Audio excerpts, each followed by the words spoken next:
이어서 외환시장으로 가보겠습니다. 오늘 외환시장 하락하면서 출발이 됐는데 3원 이상의 하락이었습니다. 1,080원 선 이탈된 이후로 추가적으로 레벨을 낮추고 있는데요. 유진투자선물 이주원 연구원 만나보겠습니다. 연구원이 안녕하세요. 네, 안녕하세요. 네, 이제 1,070원대 안착이 되는 건가요? 어떻게 봐야 될까요? 네, 그렇습니다. 어저께 15개월 만에 1,070원대에서 종가를 형성했던 원달러 환율, 오늘도 역시 3원 하락한 76원에 출발을 했고요. 현재는 77원대 중반에서 거래가 되고 있습니다. 오늘 원달러 환율 1,070원대 후반에서 주된 거래가 전망이 되고 있고요. 1,070원대 안착을 시도할 것으로 전망을 하고 있습니다. 일단 지난밤에 글로벌 금융시장 여건만을 본다면 뚜렷이 부각되는 시장 모멘텀은 없었지만 뉴욕 증시가 오름세를 보였고요. 유로가 달러에 대해서 상승 전환되면서 기존 리스크 심리를 훼손할 만한 자료는 없었습니다. 대외 악재에 대해서 둔감한 반응을 보이고 있는 최근 원달러 외환시장에서 이 같은 상황은 기존의 하방 압력을 유지시키는 조건으로 보여지고요. 그러나 외환 당국이 선물한 추가 규제 가능성을 지속적으로 제기하고 나선 가운데 추가적으로 NDF 규제까지 시사하고 나섰습니다. 결국 외환 당국이 환율의 속도 조절에 대한 스탠스를 강력하게 유지하고 있는 것으로 보인다면 시장 참가자들은 기본적으로 이에 대한 경계감을 유지할 수밖에 없어 보이고요.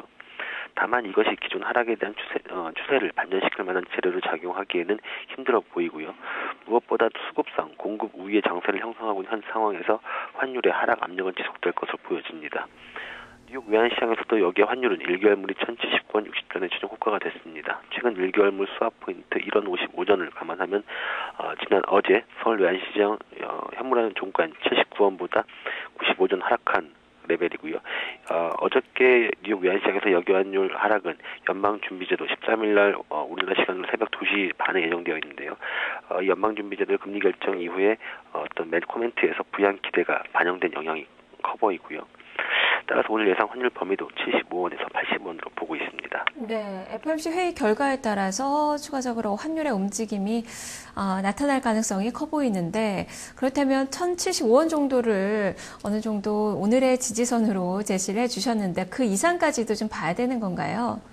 일단은 조금 전에 말씀드린 대로 외환 당국이 80원을 내주면서 의외로 쉽게 내주면서 그 이후에 바로 언급했던 게 선물한 추가 규제 가능성 및 어저께 같은 경우는 추가적으로 NDF 규제까지 시사하고 나섰거든요. 결국 외환 당국이 이런 환율의 속도 조절에 대한 스탠스를 강력하게 유지하고 있는 것으로 보여지고요. 따라서 시장 참가자들이 기본적으로 이에 대한 경계감을 유지할 것으로 보여집니다. 따라서 75원이 당분간의 어떤 지지 레벨로 작용할 것으로 보여집니다. 네, 알겠습니다. 말씀 잘 들었습니다. 네, 감사합니다. 네, 15개월 만에 1,080원 선이 무너진 이후에 추가적으로 하락폭이 조금 더 강하게 나타나고 있습니다. 부양에 대한 위기의 경기 부양에 대한 그런 기대감들이 나타나고 있어서 환율의 하락권의 움직임이 나오고 있는데요. 당국의 개입이 오늘 어떻게 있는지 여부를 좀 살펴보셔야 될 것 같고 이렇게 환율의 레벨이 낮아짐에도 불구하고 외국인 투자가들의 매수세가 들어올 수 있는지 여부도 오늘 수급적인 움직임에서 주가 시장에서 좀 살펴보셔야 될 그런 포인트가 될 것 같습니다. 외환시장의 움직임까지 정리를 해봤습니다.